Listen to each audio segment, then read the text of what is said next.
Sa Navotas, fuel assistance naman para sa mga mangingisda at may-ari ng mga bangka ang handog ng lokal na pamahalaan.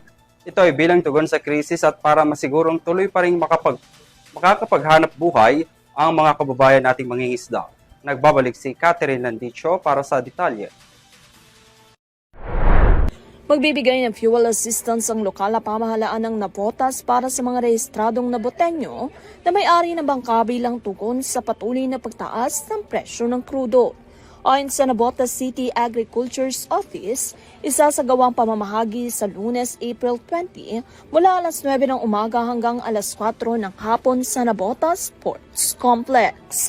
Pinapaalalahanan ng mga benepisyaryo na magdala ng kinakailangang dokumento tulad na lamang ng valid ID, rehistro ng kanilang bangka na may updated permit para mag-operate at certificate of number, pati na rin ang kanilang naborehistro QR code.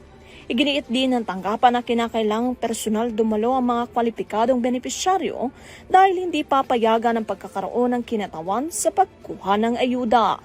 Layunin din ng programa na suportahan ang mga mangingisdang apektado ng mataas sa presyo ng produktong petrolyo at matiyak ang patuloy na kanilang kabuhayan.